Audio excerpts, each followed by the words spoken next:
when I would say that in school, Yeah. we were taught accounts, Okay. we were taught maths and other subjects, but they never taught us about handling money. Yeah. If you actually go back there and if you can figure it out, then we've learned everything about knowing about accounts, figuring out ledgers and balance sheets, but we did not know how to handle money. So I would go back and say, to start, it is that you have to realize what you want to be when you're maybe 45 or 55 or 65, and then start no matter how young you are. Okay. I started when I was close to 30, Oh, and I said I want to retire at 50. okay.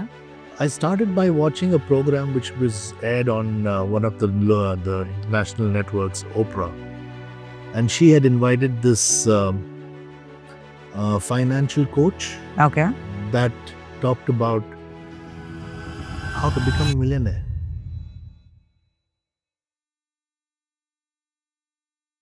It is basically one way of saying, I'm working, Okay. I'm getting a paycheck, Okay. but I'm actually paying my rent, paying my EMI, paying for my water, paying for my electricity, paying for my groceries. I'm paying. Yeah. I'm paying everybody else. But when am I paying myself? So I have to start paying myself first before I can start paying the others. Take your wallet, for instance. When you walk out of the house in the morning, you just check your wallet and say, okay, listen, I've got about 600 bucks in it. When you come back, you have 450. You spent 150. Done. Was it necessary? Today, in What It Really Takes, I have with me Kim Aswani, who literally captures the world from above and help people watch it differently from below. He's a visual storyteller as well as a drone pilot and most importantly a mentor. His aerial films has not only captured landscapes but he tells the story that moves. Being a cinematic videographer as well as a director whose reels have literally captured the heart of lakhs of people on Instagram, on YouTube, and also the people around him. He has been recognized as he has been recognized by Karnataka Tourism Department, and he has mentored hundreds of people, the students majorly in the industry of drone as well as the storytelling. And not only that, what sets him apart is not about his skill sets, but the way he look at the world, the way he looks at the motion as well as capturing the emotion and the visuals. I'm really glad that, I have with me Mr. Kim and whoever is going through a phase of, he wants to start something where the fashion is there, be it a traveler or a filmmaker, or maybe just look the world differently from a different eye, then his journey definitely will help. Thank you so much, Kim Uncle, for being on this show. Thank you for inviting me over, and I'm happy to share my insights as well as whatever little experience I've had in the industry that you would need to get some information about. Yeah. In fact, we were having the conversation before we started off the podcast, and the thing that hit me was um you said that, how to start early and retire early. That's not everyone can crack that. That is like once you enter into the entrepreneurship journey, before that it feels like, all flowery, good. Oh yes, I'm the entrepreneur. But when you step into it, it feels like endless. We don't can't even think of retirement. So It is something that I would like to go back a little earlier, when I would say that in school yeah. we were taught accounts, Okay. we were taught maths Uh-huh. and other subjects, but they never taught us about handling money. Yeah. If you actually go back there and if you can figure it out, then we've learned everything about knowing about accounts, figuring out ledgers and balance sheets, but we did not know how to handle money. Yeah. So I would go back and say, to start, it is that you have to realize what do you want to be when you're maybe 45 or 55 or 65, and then start no matter how young you are. Okay. I started when I was close to 30, Oh, and I said I want to retire at 50. okay. I started by watching a program which was aired on one of the international networks, Oprah, and she had invited this financial coach Okay. that talked about how to become a millionaire. Okay. That's all I needed to hear, because that's what was in my mind. When I left and went across to Dubai, when I started working there, I was not able to even make ends meet. Okay. So my life was purely defined that I have to work to achieve my dream. Uh-huh. Uh-huh. And watching that show, it taught me about the most basic things is like you have to have a saving. Okay. Now, when I say saving, it's just a simple word. But if I ask you a question in return, when you get your salary as you are working as a professional, what do you do with the money when it comes to you? Okay. Do you really want to answer? Oh, Yes, what I I want to, yeah. because this will work when I get back to you and tell you exactly what I have, what I've learned from that particular one show that I watched that changed my life and how I became a millionaire. Oh my God. I really want to know because I feel that 9.5 years I was into IT, the way I used to earn versus the way I used to save, there was a big gap because most of the money used to go in my day-to-day living, So enjoying. my question was, when you get your salary, what do you do with it? The first thing by default was like, 15% of my salary is going in the stocks. Fine, that means it's your saving. It's my So saving. in other words, the point I was coming to was, do you pay yourself first? Oh, It is basically one way of saying, I'm working, okay. I'm getting a paycheck, Okay. but I'm actually paying my rent, paying my EMI, paying for my water, paying for my electricity, paying for my groceries. I'm paying. Yeah. I'm paying everybody else. But when am I paying myself? So I have to start paying myself first before I can start paying the others. Oh, wow. Okay. There is no other way that you can get rich in a very short period of time, provided you start and keep at that to go ahead and get to where you want to. So paying yourself isn't a part of the salary. You Yes. just keep If you're it for your getting, personal for use. example, if you're getting 50,000 rupees, Uh-huh. you start with 10% of that.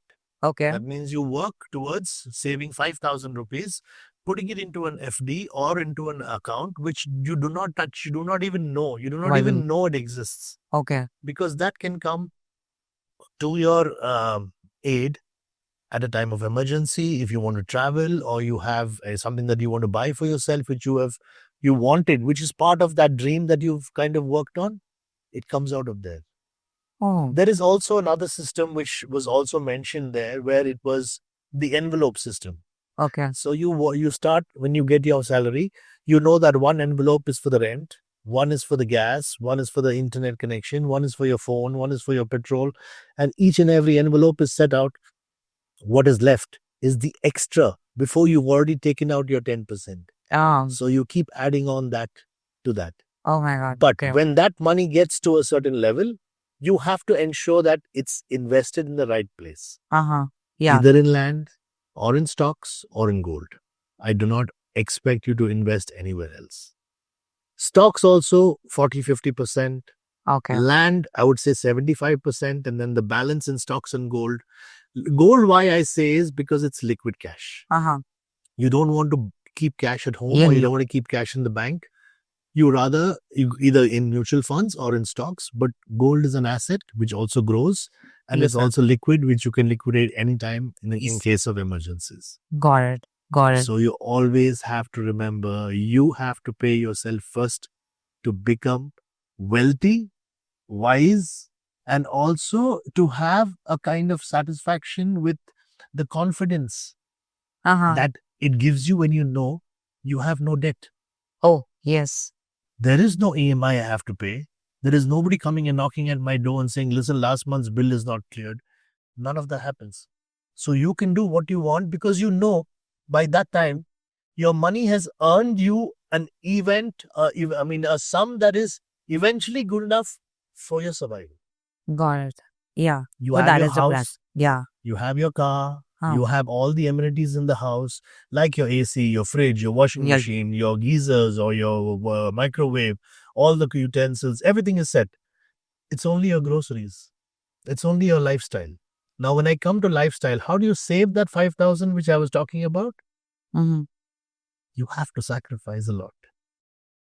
Okay. You cannot have friends that are outgoing every weekend, splurging, partying, inviting you here, inviting you there, because they will pay for you once, but then sometime or the other, you Yeah, will to have pay. to pay. Yeah. But can you afford it? When they order for a Greek Caesar salad, which costs you 800 bucks, when you know you can make it at 150 bucks at home. Yes. So True. that 650 bucks is your saving. So do you also calculate like Yes. this much I have to spend and Yes, not more than that? absolutely. For that, I made an Excel sheet. Know exactly how much your income is, how much your expenses are, and how much are your actuals compared to your, how do you say, your assumptions. You assume that your electricity bill will be 1,400 bucks. It comes to 1,200. You save 200. Yeah. Those assumptions and actuals are actually added up at the end to see exactly how much more you could have saved or can save in the next month going forward. Got it. Got Your it. system is always about spending 10 minutes with your finances Every day. Every day. Take your wallet, for instance. When you walk out of the house in the morning, you just check your wallet and say, okay, listen, I've got about 600 bucks in it. When you come back, you have 450. You spent 150. Done. Was it necessary? True. You just picked up a coffee on the way or picked up a sandwich on the way. You could have waited till you got home to have a meal. Yeah.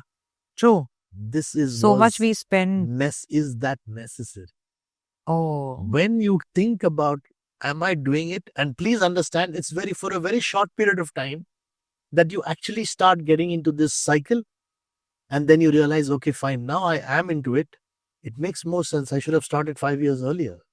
When did you start this? Like At from 31. And before that? Nothing much. I was minus 50,000 rupees in debt with no property, no savings, no stocks, no gold, nothing when I left from here to Dubai. So you worked in Dubai. I want to know I'll this come as well. back to that. Okay, I started very early in life. And From college, like yeah, how? from school. There was no college for me. Oh, I did only high school okay. and I quit. I said, I don't want to study because it's not going into my head.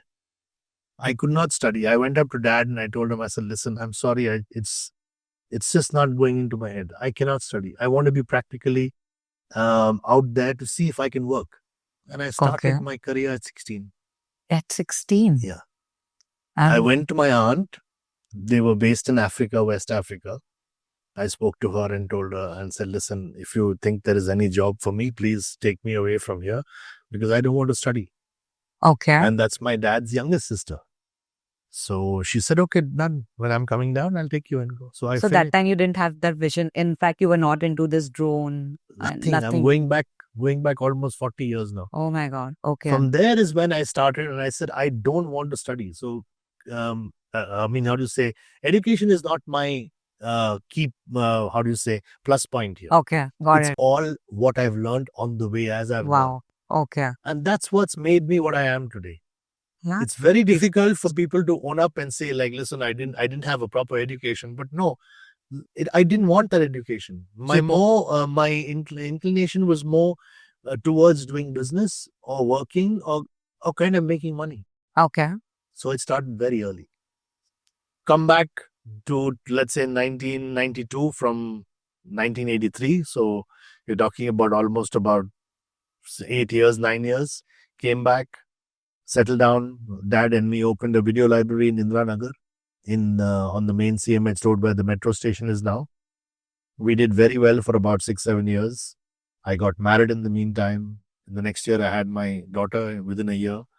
Then dad passed away. I built a house in that 7-year period. Okay. But unfortunately, due to the vastu of that house, it was unfortunate that the house took the life of my father. Oh my God. It was built in such a way that it was eventually in terms of when I started getting to understand about Vastu, I understood that the house is built in such a way that the head of the family will die. And within a year, dad passed away. So that again took me to another downfall. It was bad. I had to give up the business. I had to sell the house. I had to move Give out. up the business as in you were not. It was my own. It was my own, but then it was not doing well because at that time, Star TV also had just come in. Okay. So that was more convenient for the people who were getting it, the cable TV at home, compared to coming in, taking cassettes and Got it. watching videos at home. Then from there, started doing a little bit of real estate here and there. Okay. Like, just about trying to make ends meet, as I was saying. So from there, then I got introduced to somebody from IIT Kharagpur. Okay. And they were on this thing to make India on internet. And that's when internet had just started. Hotmail had started coming out. Yahoo was there. And I started working with them for some time and then took on internet from there and then IT and then getting more and more into it. Then I did a certification with MCSD with Microsoft certified developer. You went into IT being a developer. All that which I did, I should have done in school. I came back and did it here online, got my certification, then started getting into IT. That's the time when my wife found a job in UAE. Okay. So she moved there for a short period of time and then we were trying to have this long distance relationship. Oh. My daughter was with me, my mom was with me. So finally I said, okay, let me also take a chance. And I went to Dubai. Arpita went with me. We put her in school there. I tried for a job, did not work out for about 3 months. Came back. Again after 3 months, I went back. That's when I found a job. This was in 2001. Oh my God. Okay. So I'm already at about 33, 34. And till then, you didn't start your drone or anything? Nothing. And you were trying to be into IT and everything, just doing a getting development. there. I got a job in the seafood industry. Okay. In 2001, I was just called. I went in for an IT requirement, but they said, no, we're looking for somebody in sales. I said, fine, as long as it's paying me what I want. Why not? I mean, I can talk. I can sell. So that's how I went about it and got into sales, and I worked with that company for 15 years. 15 years? Yeah. With IT on the side, little bit of internet here, by YouTubes and Instagram had come in at that time, little bit posting there and then. Till then, it was only 15 years straight. 1 second, I want to know a little bit, what you said, side by side, what and all you were doing during that time? 15 years you were into the sales in the food. And this was the time when I went to Dubai, when it was absolutely crucial for me to make my life and then finish my last stretch of life with making sure my dream comes true. And that 15 years started in 2002. Okay. In 2002, when I saw this program on Oprah, that's when that I Want to Become a Millionaire started. Okay. And from there, me and my wife sat down, we made a plan, we put it together that this is what we have to do to achieve this. We had a plot and we finally built the house, this house. Yeah. Gave it on rent for all the time that we were there, that to just pay off that installment that was due. Otherwise, there was no debt. We were only looking after our goal, which was to save money so we can both retire at 50 and come back and relax and enjoy life. Oh my God. Okay. That's how it started. In 2017, after I came back in 2015, 2016, 2017, again, I started the same business which I was doing back in Dubai. Okay. Seafood business. I opened it up in the corner here where Hey Guru is. That's where the office was. Okay. I was running it for 3.5 years when COVID struck. Okay. In 2017, when I went on a trip to Vietnam for the seafood business, that's when I found my first drone. That's when you found your first drone. It was on display. It was on a DJI store. They were displaying the first drone that they had launched. I saw it. I fell in love with it. I bought it. Paid almost about 98,000 bucks. I did not even know what a drone was, what it could do. I just saw it flying in the air for 5 minutes. I said, I want it. Okay. That's when I brought the drone and came back to Bangalore. 2017 sometime. 2017 September. It was September or October in 2017. Okay. Started getting onto Facebook. checking up and seeing what are the other things. Started going on to YouTube, looking at videos where people could give me a little more tips about how to fly, what to do when you go up, what do you look around and look for objects that are there so you don't have a crash, even though it's got a lot of more features that are there. But I started getting onto it only in 2017 end is when I actually went to Australia and I said, okay, I'm taking my drone with me. I took my drone with me and I was flying all over Australia, in Melbourne and in Sydney, in Opera House, in the Harbour Bridge. I've flown over the Seven Sisters. I've flown over, what is that? The Apostles, 12 Apostles, everywhere. And that's when I realized this is fascinating. It got me more and more interested because I also had a little bit of passion for photography. Okay. So I had a camera. I had this little GoPro which I had with me. So doing a little bit of traveling and taking videos wherever I go. It was just casual. But with this, it started changing my perspective. When I started seeing it differently by taking up the drone, flying, capturing those moments, bringing it down, taking pictures, then posting those pictures, then getting reactions for those pictures. Oh, That's when it started, when somebody connected with me from Bangalore and said, listen, I'm also here in Bangalore. I have also got a drone. Can we meet? So that's how we started interacting with people who are into this line, not only for flying, but to gain knowledge about what this industry has. In 2018, there was nothing. There hardly about 5 or 6 people in Bangalore who had drones. Meeting them on weekends, flying with them, comparing the footage, taking pictures. Slowly, then that's when I started this WhatsApp group for Bangalore drone pilots. We were only 4. okay. This was in 2018. Uh-huh. And today we are 292 Drone pilots in Bangalore. only in Bangalore. Only in Bangalore. And we only have this for discussion of drones, photography, aerial photography, or where you go and what you shoot, places that people can come and see on our group, our Instagram handle, then where all we've gone, where all we've shot videos, all the videos are there.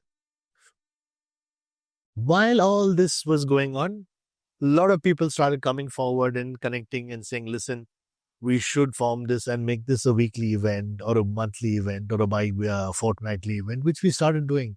And we started connecting, started going to specific places where we can actually fly outside of Bangalore, and then started going and flying. And So, wow. So you didn't, it was the passion and you did it out of, you never thought the intention was not like you'll be earning out of it was all about.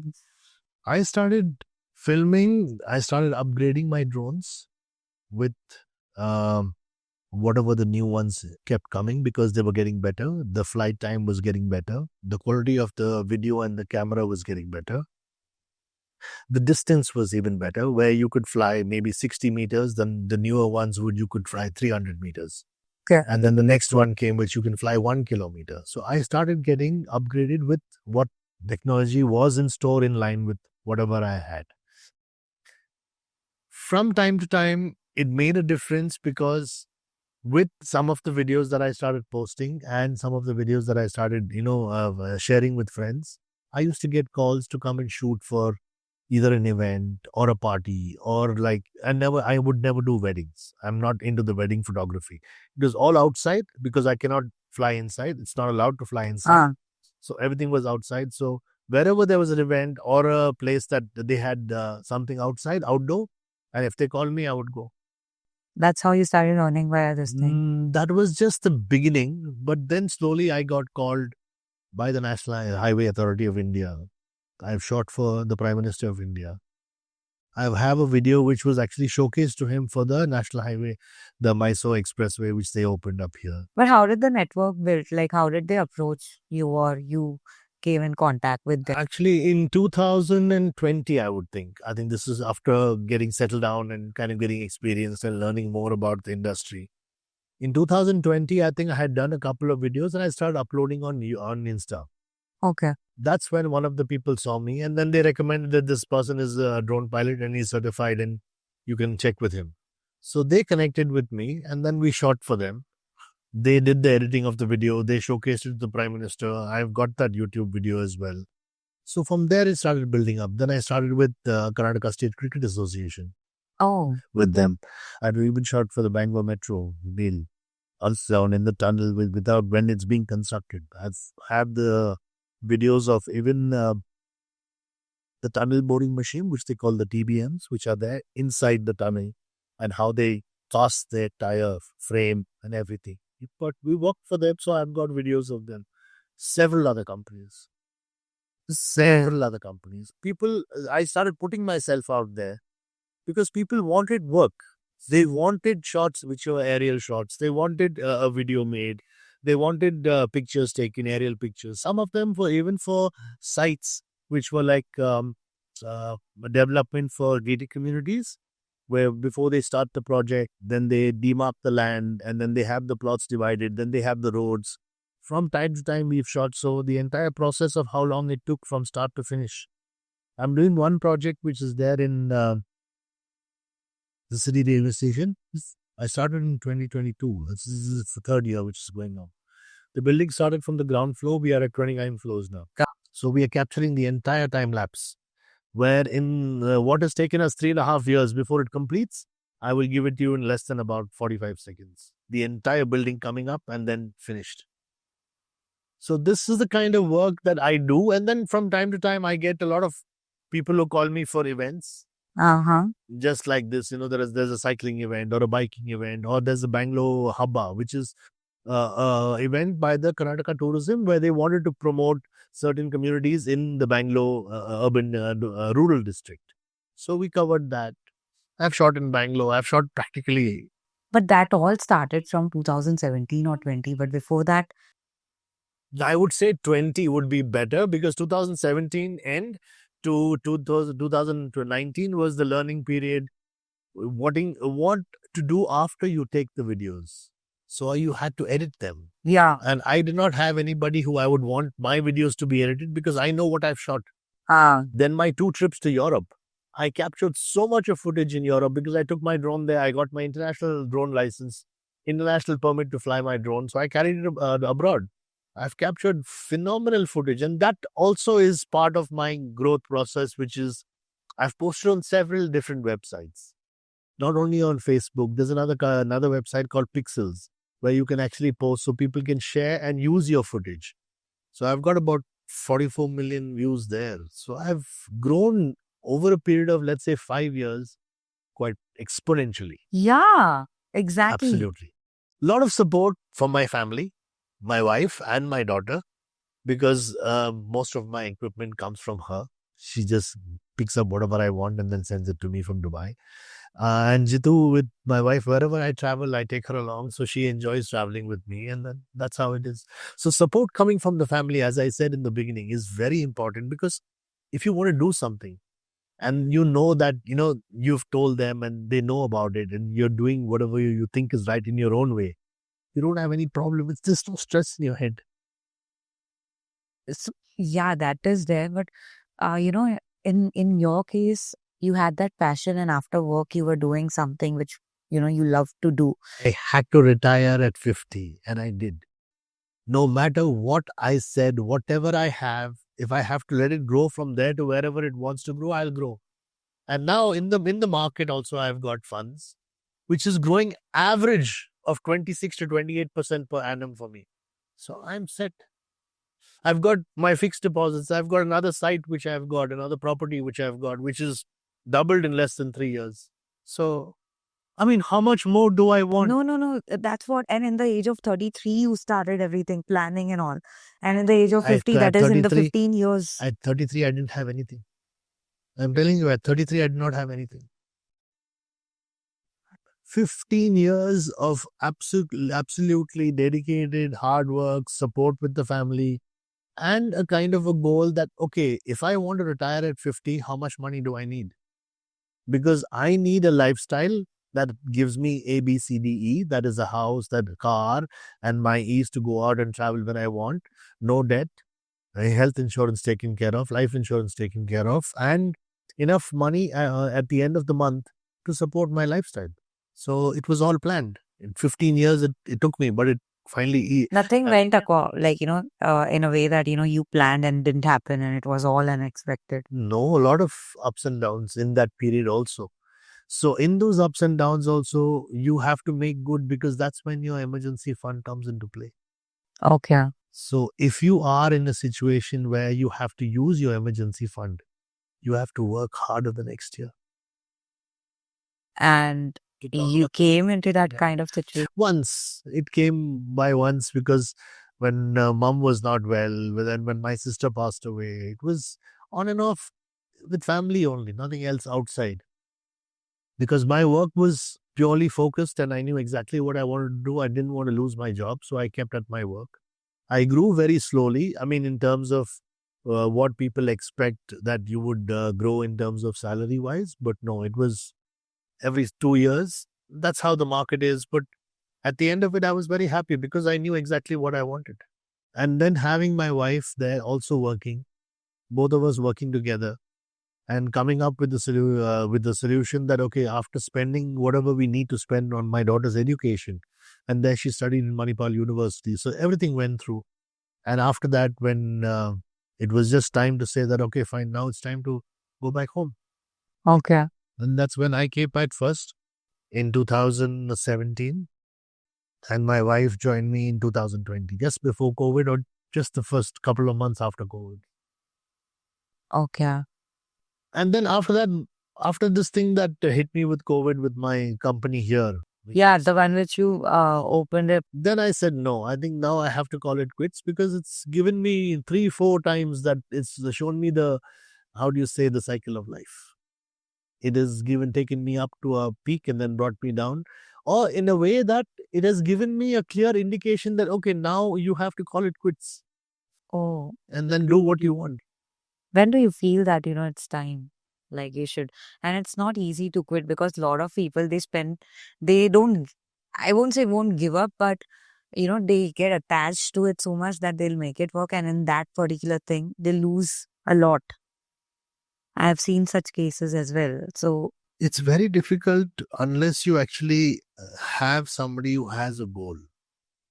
People have to get a goal first. They have to see that when you are 25 and 30, you have the energy and you have the insights and you're driven by your peers and you're um, in a rat race.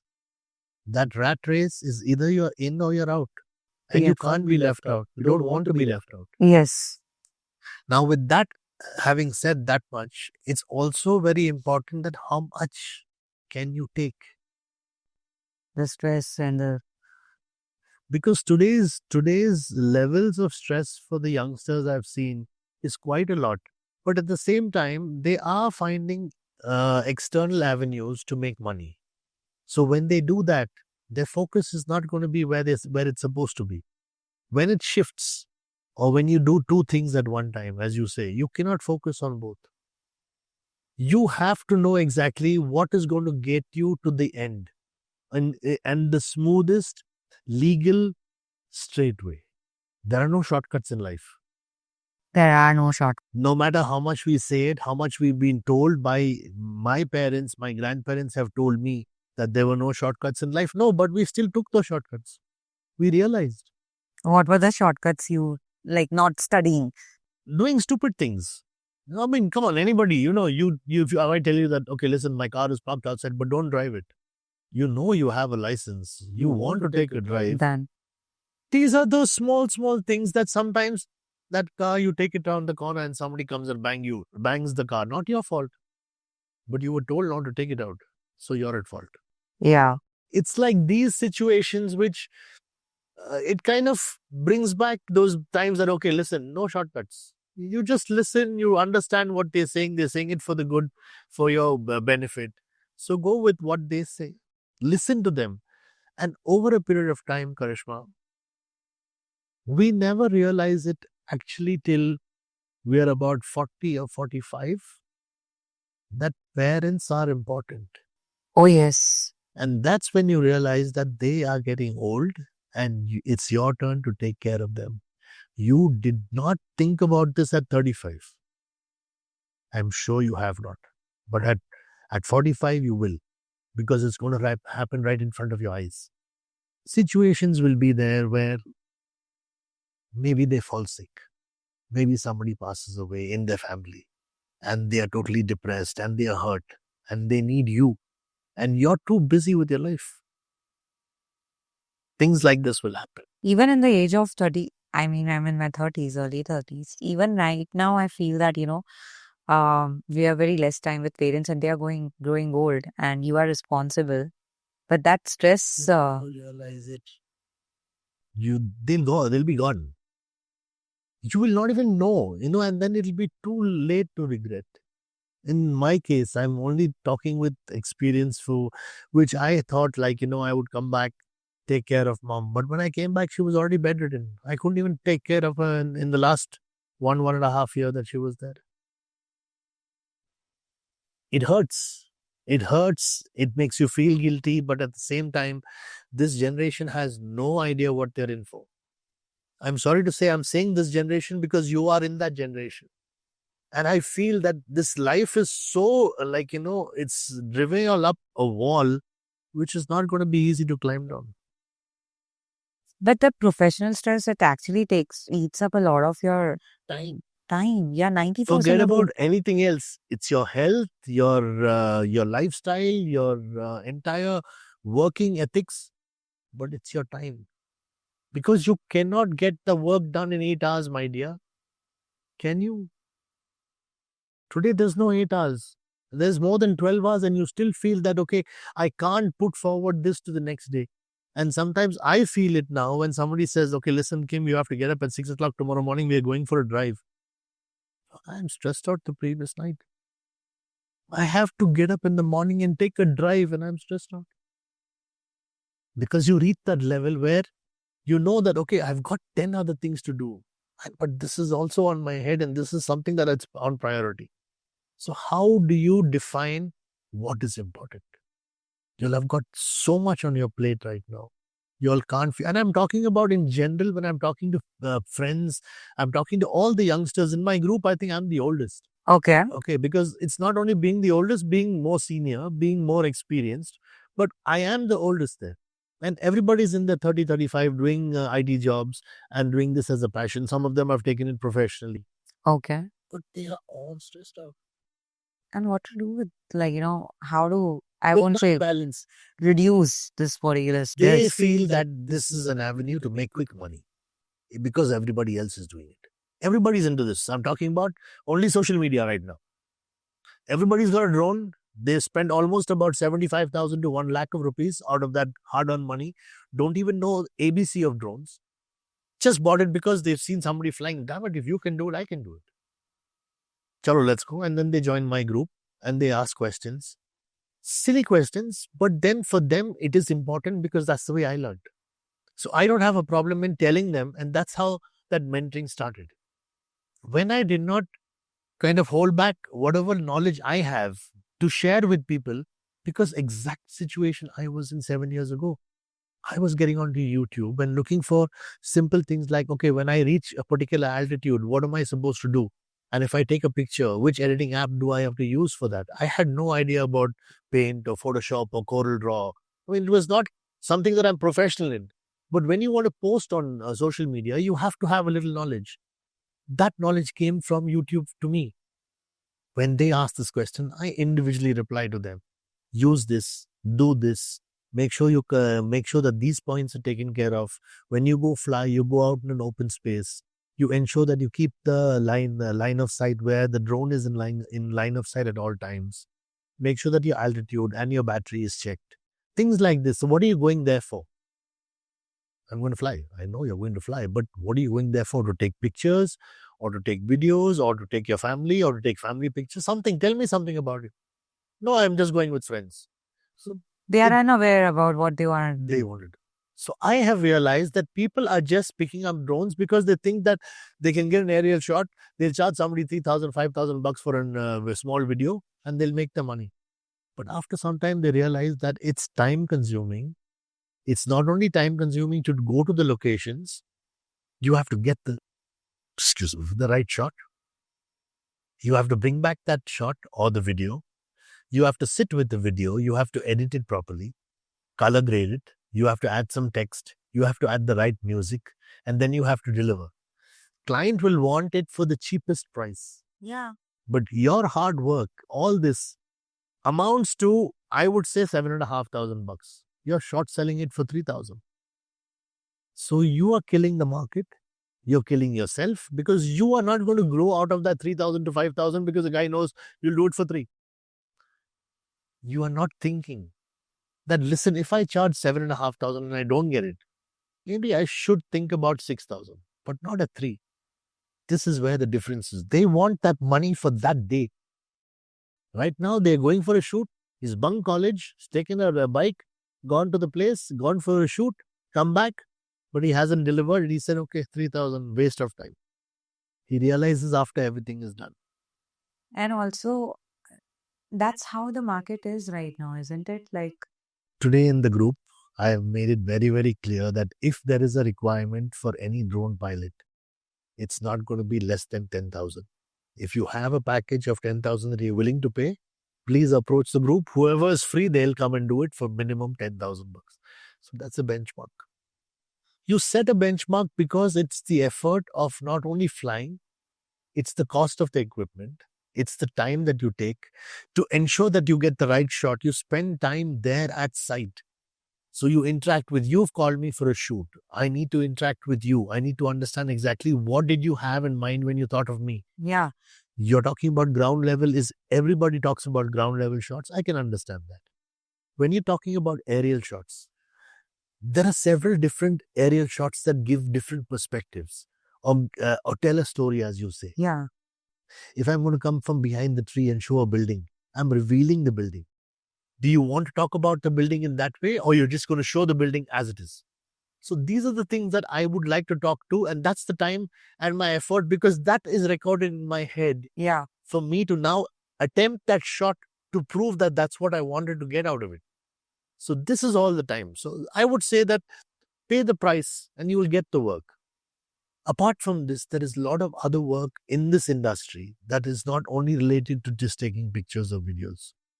In this industry, over the last 5 years, Indian companies have come forward making drones for the defense, for the agriculture, for the fire and safety divisions. So there are avenues for drone pilots who want to become drone pilots to come forward and look at this as a long-term basis, not something that you just buy a drone and fly and then make that short money. If you are serious, you can continue being a full-time drone pilot for a company that requires these individuals for their own use. It could be survey of a building. You cannot see a building from what you can see at ground level, but what you can see from the aerial point of view. For instance, when we were shooting for this one building, he realized that this entire roof had not had these black patches. Because when you're standing on the roof, you cannot see that it's dark. You'll just think it's gray. It's like, maybe because of the rain, it's turned a little dark. But actually, there were black patches in the summertime. And he realized that that has an issue. So he got it rectified. And that was just because of one picture that we took because we were on top of the building. We were flying from there.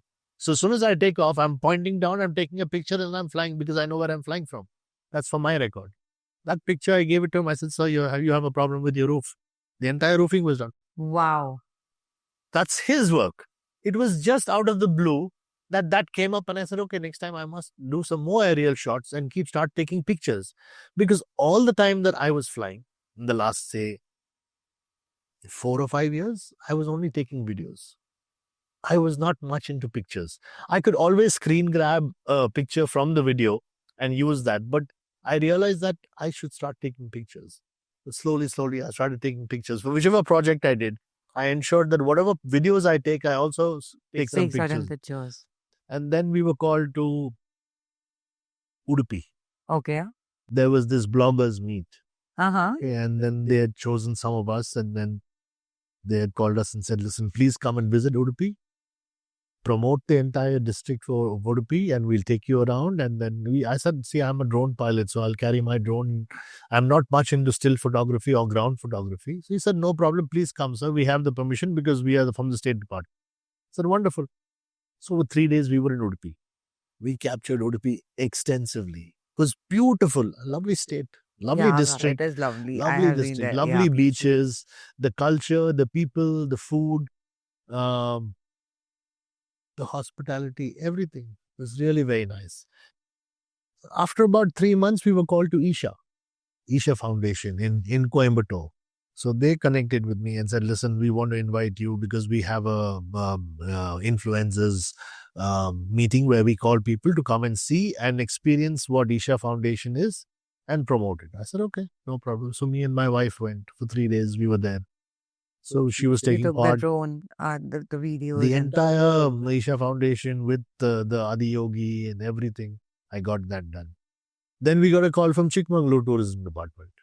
Again, from part of Karnataka Tourism Department only, but individual districts have started now reaching out to influencers and calling us and said, "Listen, please come and promote our state. Come and see our the homestays and the food and the culture." So for 2 days we were there. They took us all around. They set us up in lovely properties. We covered the resorts with them. So like this, slowly, so many places. but that was based on the work you put efforts in whatever you were doing in the beginning, right? Like putting it on social media as well as understanding or learning the editing and all, and that's how. Yes. That's what the 17 to 19, 18, 19, the years 2018, 2019 were the years that I actually took to understand what I want to do. Even though it took 2 years, but at the same time, I had my business.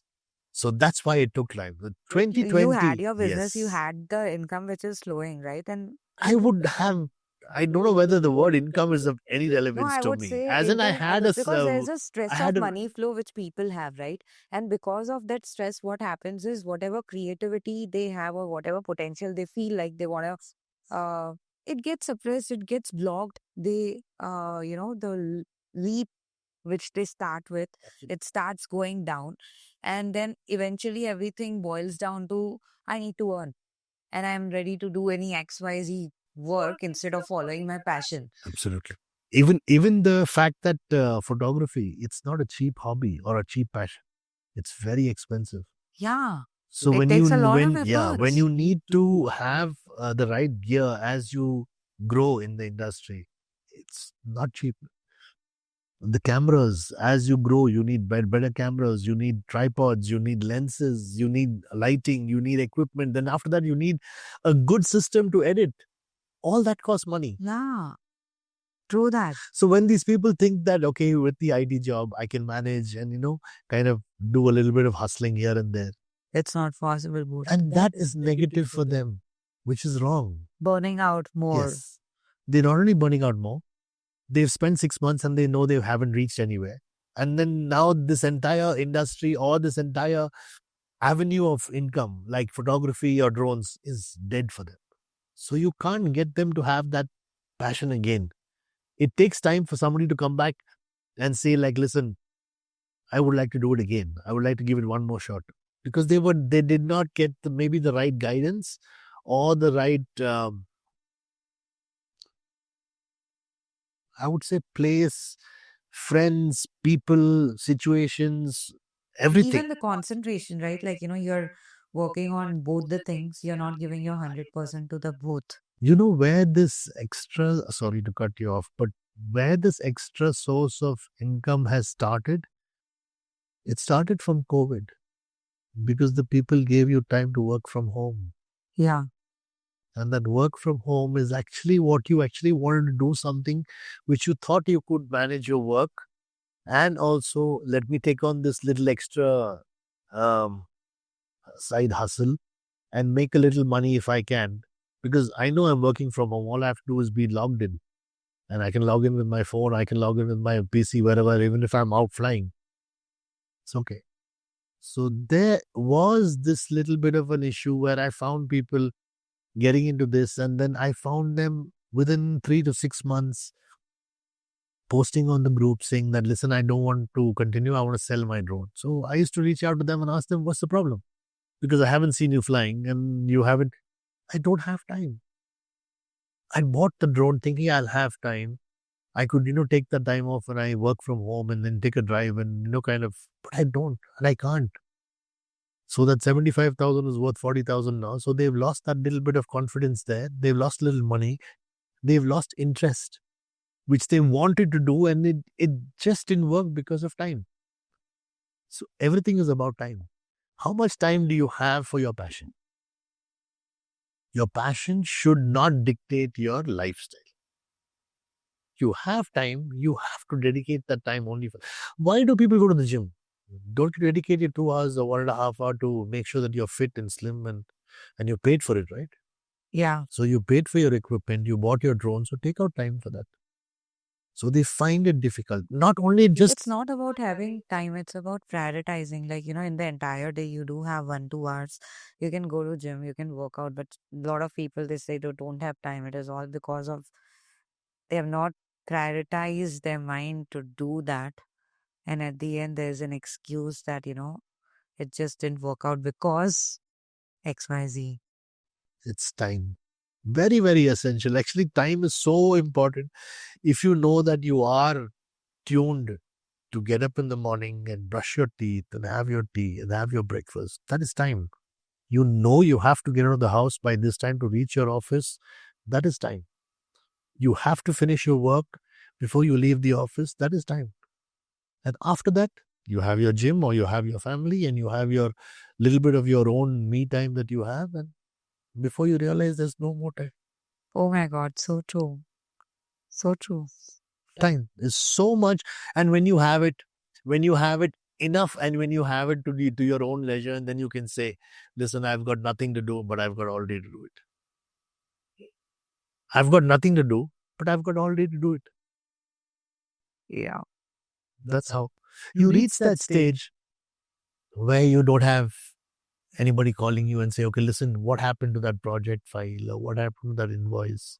What happened to that payment? Did you follow up with that client? What happened to that order? All that is gone. It has to be, you can only take on how much you can chew, or you can eat on your plate, or cut your cloth to your size. That they say it in different ways. Not in today's time. I found people have taken on too much just to get to somewhere, because they know either there's peer pressure, or there's family pressure, or there's pressure of the elder brother being how do you say, a scholar, and me just languishing, trying to make ends meet. Lot of issues.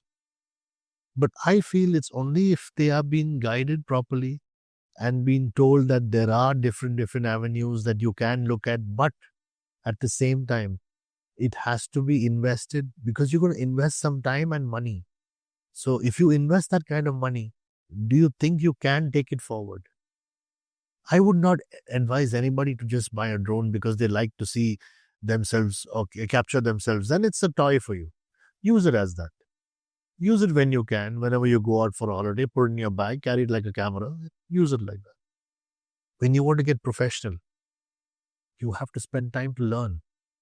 You have to take the advice of other people who you may find at times overwhelming, or kind of even instigating you. Mm-hmm. They feel that, okay, this guy, his videos are bakwas, and still he's doing so well. And you feel it. You look at the person who's working along with you, and the guy he can't speak.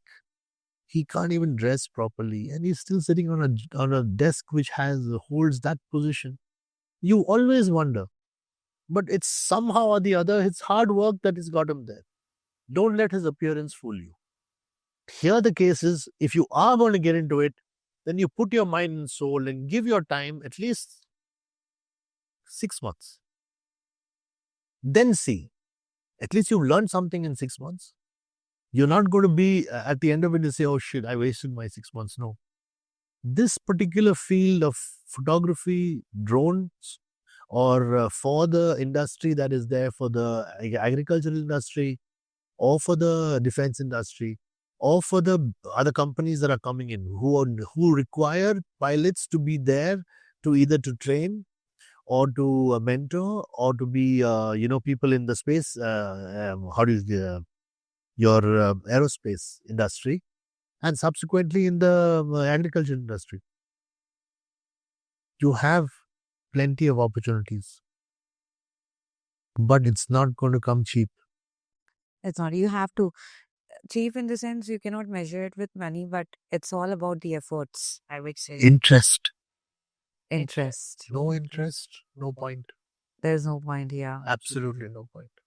There has to be a little bit of interest, and then you have to find that extra little half an hour which you would not just sit down and do watching TV or something and say, okay, listen, I'd rather do this. Take your time out, put your time and effort. It's all about the mindset as well, right? You have to prioritize. Do you ever regret that? What if, like, instead of starting in 2017 or 20, the passion or love which you found when I saw the drone, if you would have started back then, 10 years back, life would have been different. No, absolutely not. No regrets as far as this particular passion that I have. I think I started in the right time because at that time, the earlier drone that was released was a much bigger drone, which was close to 3.5 lakhs. Ah, okay. In terms of cost, it was bulky. It was as big as your cabin bag. Oh, The whole case that came in, and it was huge. The remote was huge. I would have never wanted something like that. okay. The one that I got was size of my phone, Oh, wow. which I took to Australia, the first one, which was the Chinese model called DJI Spark. It used to last about only 12 minutes in the air. The battery used to last only 12 minutes. So coming to that part, you have to do everything in 10 minutes before you can take off, get your shots and come back down. You have to plan completely. That requires. That is the 2 years that took me to understand taking the drone up is not the only thing. After that, what do? You get the shots, whether it's sunset shot, whether it's an evening shot, whether it's an early morning shot. Which side is the light hitting the camera? Which side are you? How low do you want to be? How far do you want to be? How close do you want to go? Everything. All that happens in that 5 to 7 seconds in your head before the shot is on your screen.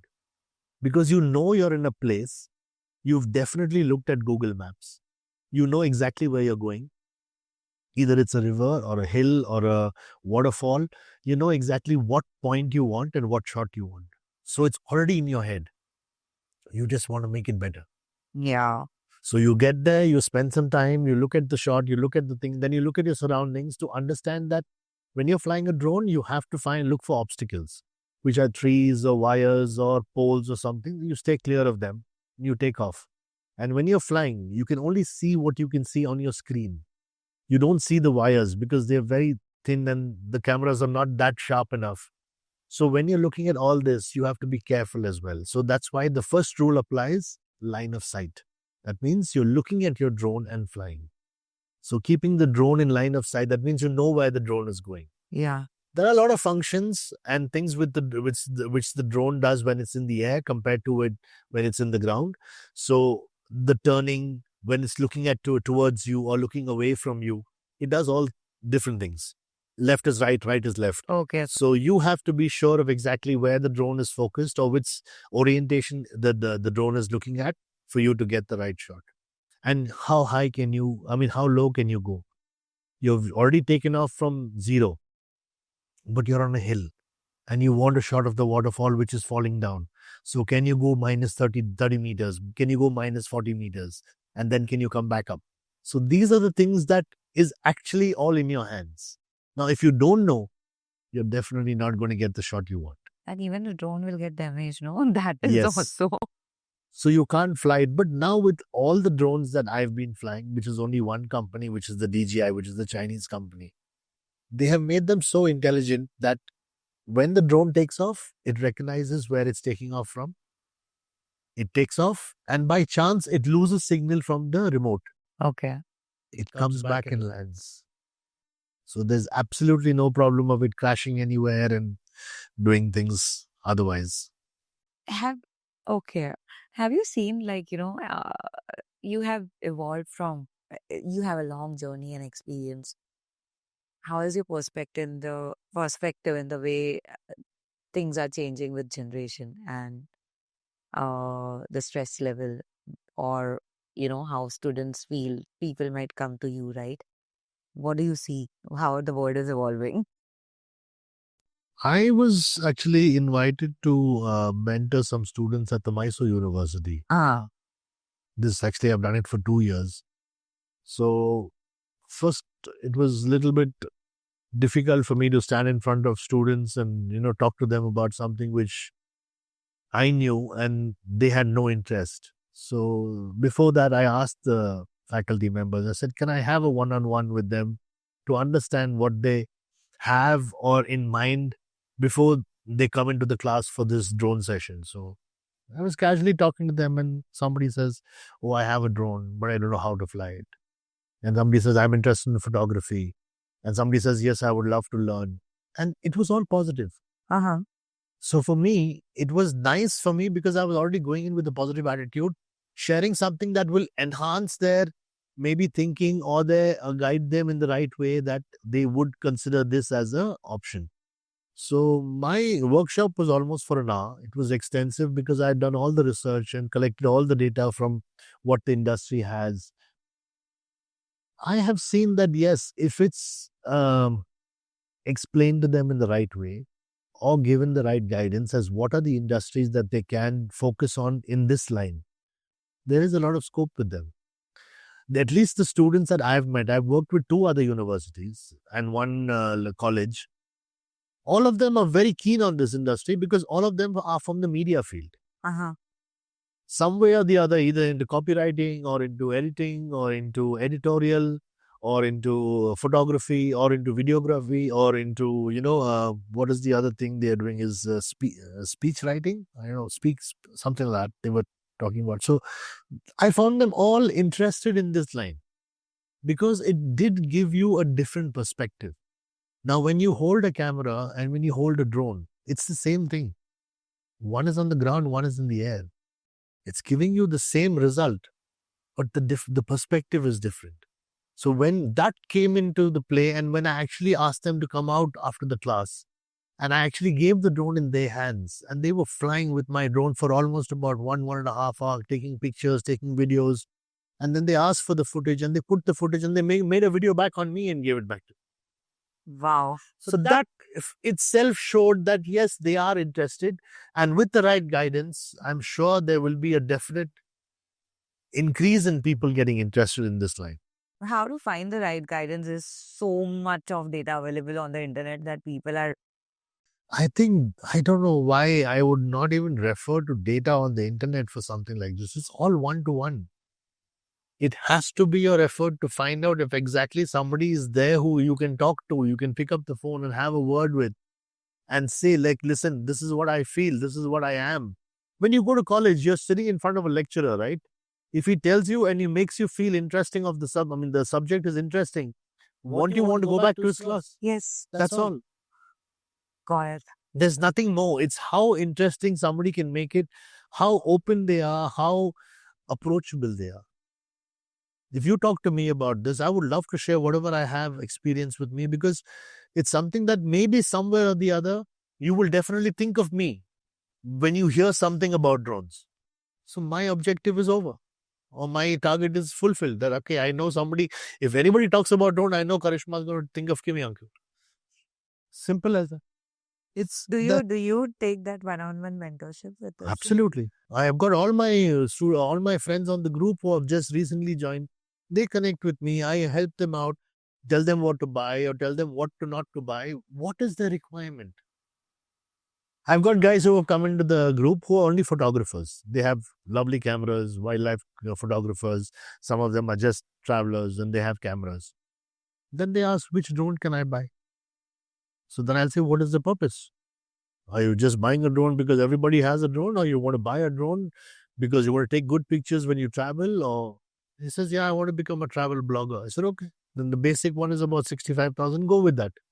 No, don't you think that I can spend a little more? I said, you spend how much ever you want. But what 65,000 bucks is going to get you? Even 1.5 lakhs is going to give you the same result.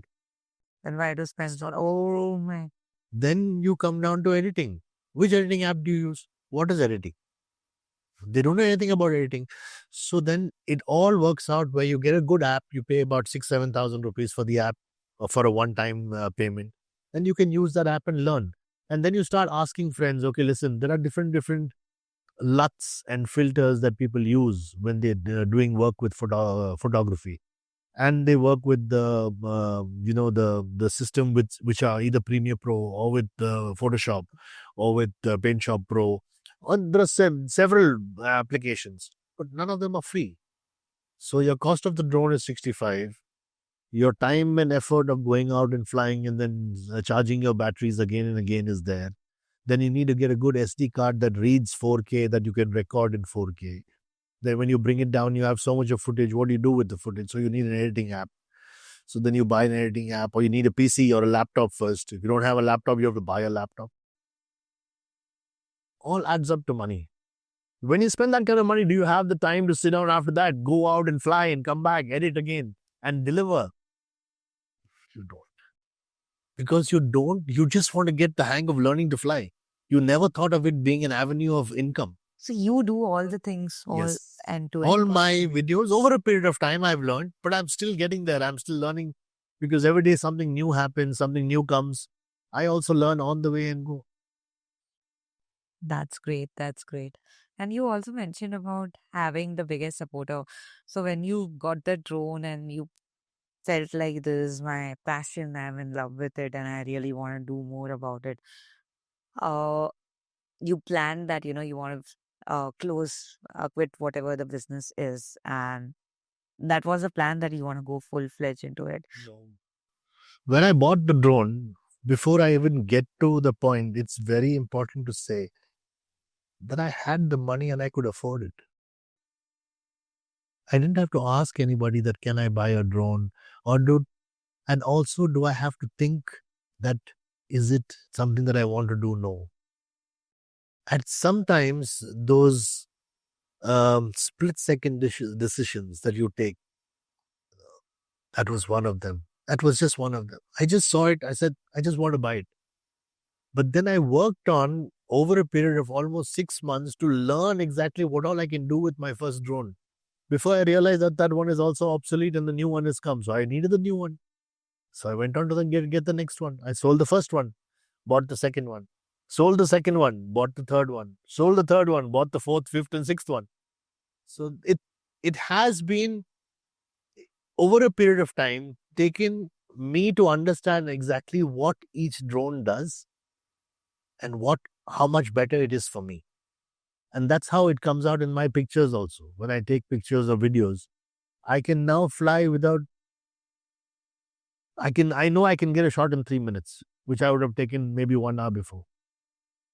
It's just I'm just wondering, Kim uncle, that the passion led you to a great height, I would say, of satisfaction, happiness, as well as finances. That was like, I would say, a bonus point. You never thought about it. But, it feels like you have the kind of potential or passion. You never thought it with the intention of earning. And that's why it went crazy. But a lot of people, they have the potential, they have the passion in something, but the moment there's an attachment of this is my bread and butter, I need to earn, the stress comes up and it just kills the passion and the growth which you have potential of to reach up to a level where you can make up to 100 CRs also. You never know if you don't attach yourself with money. So I see that, I would say even I am a kind of example that, I started with a passion, this journey which I'm starting, but the everyday tension of how the money flow will be, it gives a stress and it doesn't let you reach that potential. How to change, Michael? No, it's not easy for me to tell you, or it would not be right for me to tell you that you can do it right now because it's not possible. So you have to have a plan. A plan is that you have to know exactly what your income is, what your outflow is. And at the end of it, you need to pay yourself first. Start with that. Keep that going month after month, year after year, and it will get you there eventually. I cannot say, please listen right now, Karishma, you can do it and it'll happen. No. It took me 15 years. And 15 years, please understand, with me and my wife working, with our expenses of living in a place like Dubai, which is expensive, a rented apartment, daughter's education, plus our normal lifestyle. And most importantly, our savings. Is your planning overwhelm you? No, because it took me 1 year to put that plan in place. It was not easy because, see, first of all, Karishma, when I'm talking about a plan, I'm talking about giving up a lot of things, sacrificing a lot of things. We used to have a lifestyle that, okay, listen, I had close to about 35,000 dirhams in debt. That means I was always almost 35,000 in minus on my credit cards. I had no other way but to go and put a plan to get rid of my credit cards and never to have a credit card again in my life. And I don't have one today also. I don't believe in credit cards. If I have the money, I spend. If I don't have the money, I don't spend. People live on credit cards will only dig your the hole deeper with every time you try to come out. You're never going to get out of it. So I have no debts. It took me 1 year to put that plan to clear out all my credit card debts. And managing, because I knew that I used to fall back on my credit card every time I needed money. No, I said nothing. No eating out, no going out, no drinking, no smoking, no friends, no partying. To the end, I said, fuck everything. This is the lifestyle I don't see myself. I cannot sit in this kind of stress environment or the stress feeling that how the hell am I going to manage tomorrow's food on my table. It came to that stage. Everybody goes through it. I'm not going to take anybody in this world who said that haven't gone through that stage once in their life. There has come a stage. And that's when we wake up.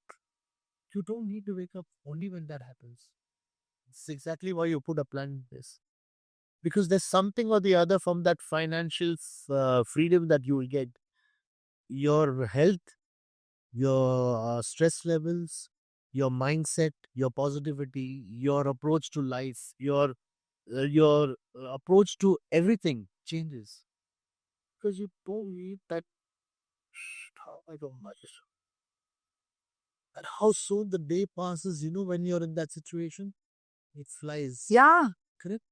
Month flies before you even realize it. Damn it, I got my bloody salary yesterday, and day after it's over. You don't even know where it went, but it went. You all are all in that boat. And I'm so sad to see you all, but there's nothing I can do. It's only when I interact with people one on one, I say, please take my plan. It's an Excel sheet here. I'm not asking you to do anything else. Just keep track of your money. Let yourself know where your income is. Let yourself know where your outflow is. And before that, make sure that you pay yourself first. I've got 4 books of that same author who I saw on Oprah. One is How to Become a Millionaire. Smart women finish rich. Smart couples finish rich. And there's one more which is I forget that. I'll give you all of them. Please read it. I promise you. The sense of confidence. I think that's the most important thing that you get because you don't have to worry. There is no worry because everything is taken care of. Your bills are paid on time. You have a backup of investments. You know that I can take that holiday whenever I want. Financial freedom is there. I know my salary is coming on time. Work towards more. But this right now is, I'm satisfied. I can manage. I'm getting this. I'm set. Not realizing that your credit card debts are there. You have no saving. You have no house. You have no car. I'm being out loud. Yeah. You have nothing. What you're having, that is not happiness. That is not happiness. That is living in this temporary kind of bubble that everybody is, but doesn't want to admit it. That some of them even are ashamed to stay with their parents because they feel they are earning. They feel that? Because they are earning, they don't need. They feel ashamed to stay with their parents. Yes. No, Yeah, I've seen. independence. I don't get my independence. I don't get my freedom. So let's move out. It's not easy. Not for you, not for the parents also. Okay. Yeah. I'm being True, true, true. real and giving you life's, your experiences which I've gone through. Nothing else. I've had situations where I've had miserable experiences with people who have no respect for their parents, including me. I've also had a situation where I thought, like, they wanted all of our attention, but all they wanted was only our love. Yeah. That attention, the way they put it across was negative to us, but for them, it was only this sit The way to get that attention. with Yeah. me, have a meal with me, be with me, walk with me, which everything they've done for us. But at the time when they wanted it, we could not do. And that is the regret sometimes I feel that I wanted to do so much. I've achieved so much. My aim was to retire, to take care of my parents. I lost my dad very young, but for my mom, I couldn't do anything for her because she was bedridden. How much can you do from there? Oh my God. So that you say, okay, what is all this for? How much is enough? My question to you. For you right now, there's nothing. So I need a lot for it to be enough. Am I right? Yeah. For me, enough is enough. I've got everything that I need. If somebody offers me 1 million and says, okay, listen, do this, I say, I don't know why, because I have a commitment. I am answerable for that 1 million. I don't want to be answerable. You have to call it quits and you have to say, I am happy. When are you happy? When you have everything and you feel, okay, listen, if I want to buy a phone today or a laptop today or a TV today or something, I can buy it without having to think about it. Yeah. For the new generation, it depends on, is my credit rating good? Shit, I didn't understand that credit rating talk. They say, I have to have a good credit rating and I won't get a loan. I say, why do you need a loan? Oh, I need to buy it on a loan because I can pay back. I said, what happens if you lose your job? Oh, oh, you don't realize. They want something just because it's convenient. Not consulting, not talking to family members, not even to their wives at times, where maybe her perspective is different. She will give you something that, wait for a day, sleep over it, think about it. It's not necessary that you have to do it because you see it. I've done that several times. Phones, cameras, small things on the spot of the moment, but never regret. Yes, I would have said, okay, I should have waited till long, I would have got a better price. I was in no hurry. Uh-huh. But that's not a regret. It's okay. But people regret.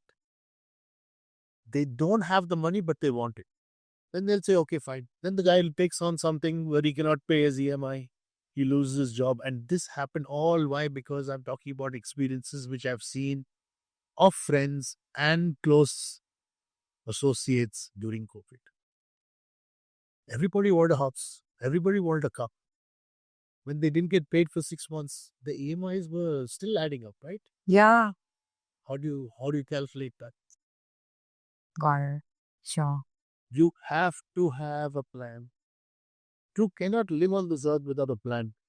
Talking about with everything that is happening so fast, the last 5 years, with so many new things, technology coming in, and with all the uncertainty in the world, with different people going to war with each other. I don't know when something drastic might happen. People will go again into another depression. True. Plan is something which is very much needed. Are you even surviving? And then- Okay. No, in pure terms. Also, one more thing. It's very important. I learned this from my dad. Is just 2 3 words: communicate or die. If you're not in touch with people, they'll think you're dead. So keep in touch with people, interact with people, kind of get one-on-one. Even if it's a message, you just say hi. I was just thinking about you. In case the person knows, okay, you're alive. Otherwise, he'll never think he'll think you're dead. It's just 3 words. Just think about it. Communicate or die. Yeah. How easy it is for people to just forget about friends, forget about people. They just move on. Like I can literally, I mean, experiencing it. I've come to Bangalore and I haven't informed anyone because I don't have time to meet the closest of the closest friends. Like, maybe later, but I believe it's a rat race where later never comes. You either make time now. See, there is a lot of difference between a friend and an associate. You have to define what is a friend. Yeah. Not anybody can. It can be a friend. Yeah. Even the ones who, like, I'm talking about the very dear ones. Very few friends you have to be in constant touch with them. If the associates are there which are correlating to your word, you have to stay in touch with them. There is a lot of politics in office also. I've seen it myself and I can imagine now how it is.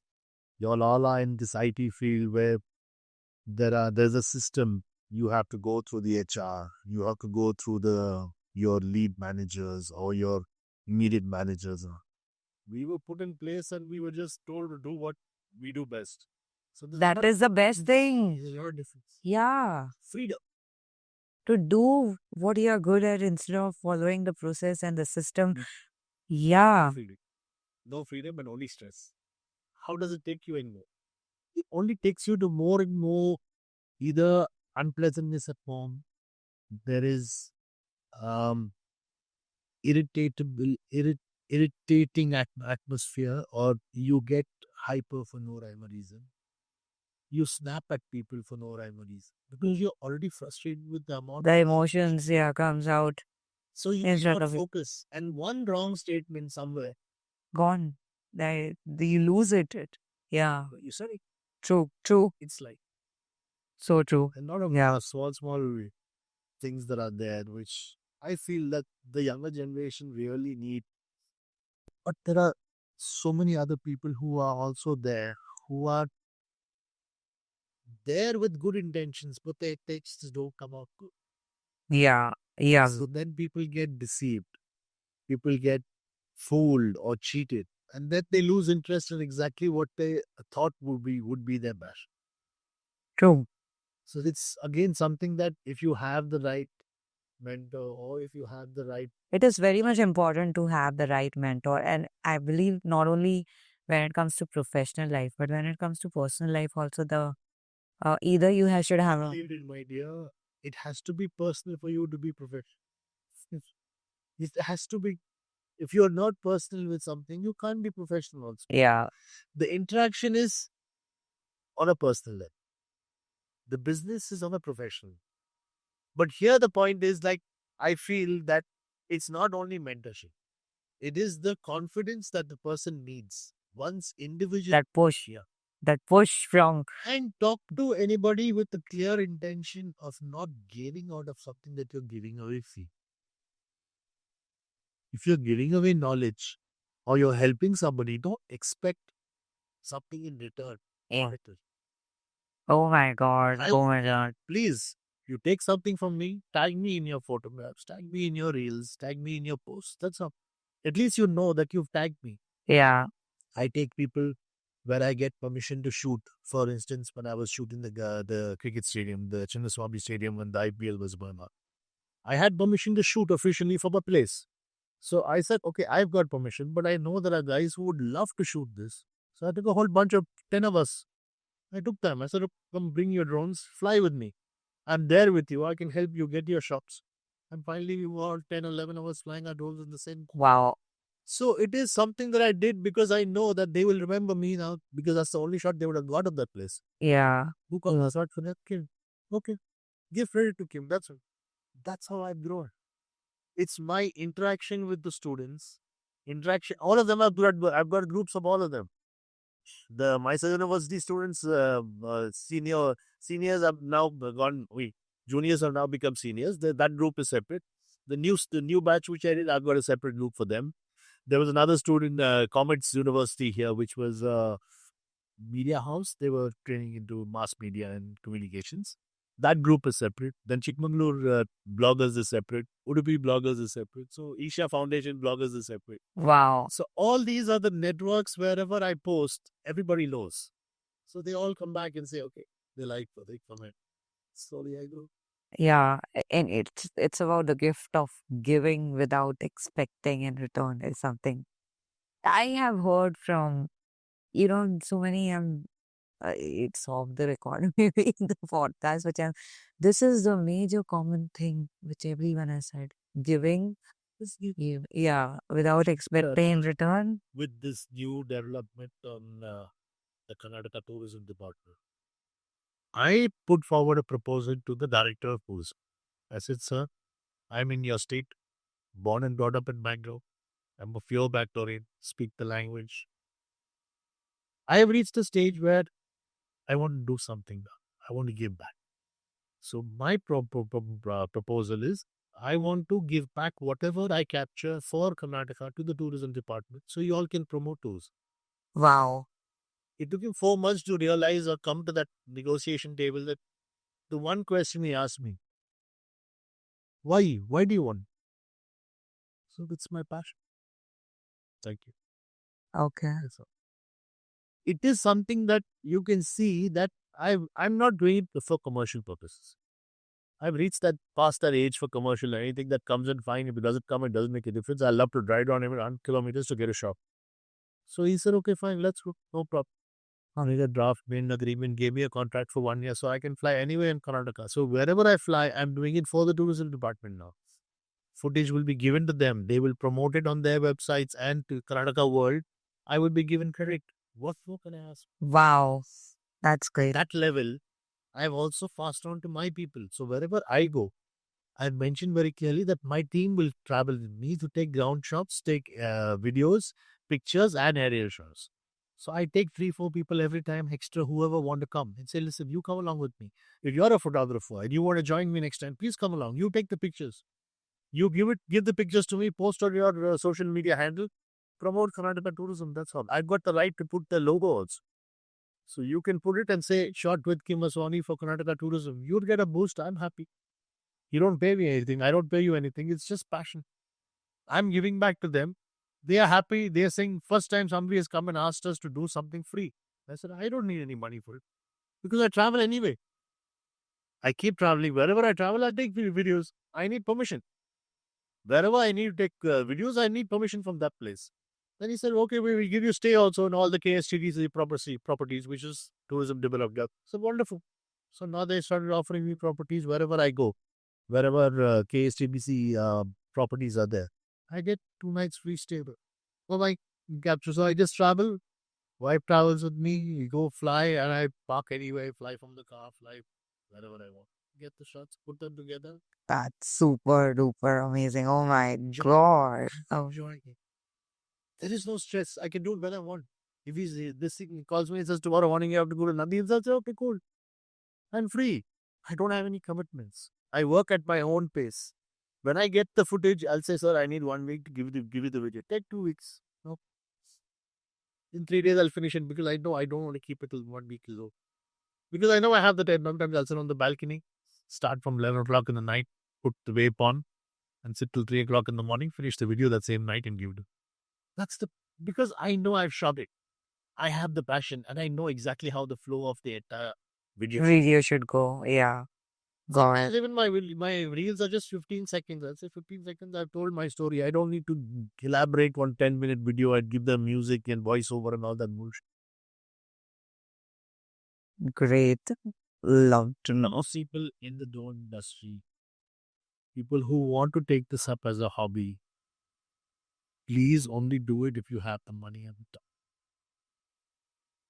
It's not about buying a drone, flying the drone.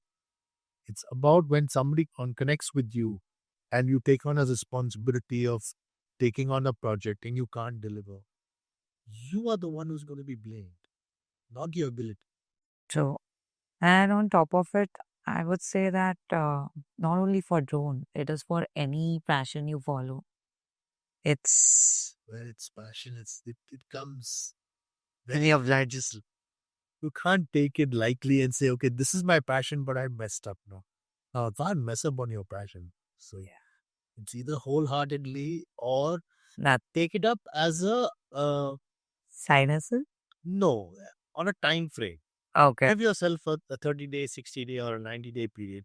Say, if I can achieve this, I will continue, or I will just say thank you very much and stop. Wow. True. True. Can't just keep on hanging on. Say, okay, the 3 months is over. Another 3 months, I'll try. You'll never get there because you had 3 months and you didn't do anything about it. No, that is such a good learning that, having, giving yourself that time frame, deadline. Yes. Because sometimes I say that, right now I'm into a situation where parents, they know that, wherever I put my head into, or be it personal life, professional life, I have achieved up to a level where I want to achieve. And this is my first time I'm trying something out of the, not like, doing a job, but uh, following my passion journey. So they have this overwhelming situations there are where they have just taken that particular, you give us the time frame, this time frame, this much, because you will follow your passion. I don't know for how long it will go, and what if you ruin your whatever you have built. So you give us a time frame, we are not going to stop you, but after this time frame you have to make sure that you're going back to where you are if things are not working. That is the life. But is it right or wrong? Because it takes, No. I don't know what is right, what is wrong, but Got into whatever you wanted to do. If you haven't done your homework, then that part of that homework is also in the time frame that is assigned to. oh my god. Okay. Am I right? Yeah, true. It will pile up. It is. If you had your job and you thought about getting into something, you should have done your Reiki much before. And Reiki, to the extent of plus and minuses, not only positives. You have to get people to give you the real perspective of what is coming your way. You might think of it as a rosy picture. Oh, it's not. No, whatever it is. And It's adventurous. So it is you that one negative point that stays with you because you have to overcome. so true. You cannot let that happen. So you have to be better to make sure that this person was wrong and I am right. To achieve that time frame. And if you've done your Reiki and you think that, okay, now I'm ready to start and I need 3 months, and 3 months you don't push yourself to 18 hours a day, 20 hours a day, you can forget. And Oh I'm my talking god. about today's world. True. And I'm telling you, very honestly, this is how reality is. It I'm is. not giving you any rosy picture. No, beta, you try, you'll definitely come out. I wish you all the best. Bullshit. I would be sitting and lying to my face. But It is. with the better. world how it is today, and I'm saying it with everybody who's doing whatever they are doing in this particular line, whereas it's on TV or on radio or on YouTube, The on content. Insta, anything to do with content, you have to be there, out there for people to notice, Oh my god. Sure. and don't expect it to happen soon. Yeah. True. If you want to cut this part, please do. But I'm telling No, you, no, no. it's the fact. Yeah. All have to really think about it. I have to first send you my plan. It's an Excel sheet. Please take it, go through it. It's just your own. Put in whatever you want. It's editable. Done. Please. I would be happy. What are the basic expenses one would go through? What are the basic income? You have income one, income two, whether it's secondary income or if you're married, then you have your spouse's income. All that calculated. It has to be a combined effort. Yeah. True. Eventually, if you made your mind up, everything works. Everything works. Yeah. You should have patience. You would just have to say, I want to do this. Yeah. I have to do this. But then your mind also is tuned to that. Have you heard of manifestation? Yeah. It has worked. It works. Talk to Auntie. Gitu Auntie will tell you a lot about that because she's into all that. And she's done a lot of things that has helped her. And also the place, the people, everything around you also makes a lot. True. Yeah. That's all. I guess I had a wonderful learning. I swear. I mean, lot of eye openers, I would say. One thing is that, the planning part. Usually you get overwhelmed and you ignore sometimes to create that plan. Maybe it is difficult, or maybe you don't know exactly what you want to do, or maybe you expect a lot from you. And when you start creating a plan, it becomes like even. And to accept that there could be a issue. Yeah. It could be a one Yeah. that comes up in this entire plan. Yeah. So that part, if somebody can really sit down and guide you in the right way and give you the true ups and downs or the pros and cons, because knowing you'll only want to hear the big. Among friends, friend is a friend. He will tell you the fact that yes, it's good. He would never want to say that it's bad because he wants you to succeed. Yeah. Right? But when a friend tells you, listen, I think you're making a mistake, but you don't want to listen to them. For the reason being that you feel that what you're doing is right as always. This is where the issue is. You must give your friends' opinion a thought. Yeah. But at the same time, does it also have something to do with your plan, which you must have had your pros and cons before? Yeah. FAQ, you must ask yourself how many times you make these question and answers about something that you want to do. Because when you want to start something, you have to have both. Yeah. That if it is successful, then I'm going to be here. And if it fails, I'm going to be here. This, if you don't weigh properly, it makes it. True. Sadly, is important. Very much. Very much. Elders, sometimes just one statement of theirs can make a difference. A lot. We don't take that statement. We just tend to ignore it. True. Yeah. Anything else you need to ask me about anything, you're most welcome to call on me again and have another chat specifically if you want only for the drones or for the finances or for lifestyle tips. 100%. In fact, I have not planned whatever the purpose was. It is kind of solved. Like, too many things where we as, I would say, younger entrepreneurs, we fall to, I would say, we ignore. That is something which I have realized, and I reflect a lot when it comes to when I talk to someone who is experienced in the life. And to be honest, I at least and I'm sure whoever will be watching this is going to take it seriously in terms of creating the plan, uh, following the passion, but yeah, courage. Yeah, yeah, I'll share it with you when you put it out. Share a plan. It's an Excel sheet. Make it downloadable. yeah. Give my number. Let that connect with me. They are most welcome to shoot out questions. I'll be willing to answer. Even if I don't answer properly immediately, I will answer. That can be done. So Sure, sure, sure. Thank you so much, Uncle. Thank you so much. Yeah, and yeah, so that's what the discussion was all about. And the key learnings which I had was about, creating a plan, thinking about your finances, how much you're paying yourself, when you are earning. And most importantly, it's not just the passion. It is majorly how much courage you have, passion you have to work towards it. Give yourself that extra time to work for your passion. And other than that, time is money. So, yeah, you should spend time with your loved ones, with your passion, your work, and give your 100%. And that's how you succeed. Yeah. Thank you so much, everyone. And yeah, once again, the best and the beautiful part is about giving. Like, I have heard from, I would say, as many founders or the passionate people I've worked with, one thing which is very, very common, which I've seen, is the gift of giving, as in without any intention of returns or expectation of return. If you're actually giving it, you get in abundance magically. And that's what has happened with Kim Uncle and a lot of others. So that's a learning, beautiful learning. I too believe in giving and, having gratitude for what I have. But it's like a universe sign that how much it is a big thing, or I would say a bigger boon when you give with all your heart and you get back in return in miraculous ways possible. Yeah. Thank you so much. Please do like, share, subscribe. If you really loved this, and even if you didn't love and you would want to know more, we are there to help. So yeah, thank you so much. Take care. Thank you so much, Kim Uncle.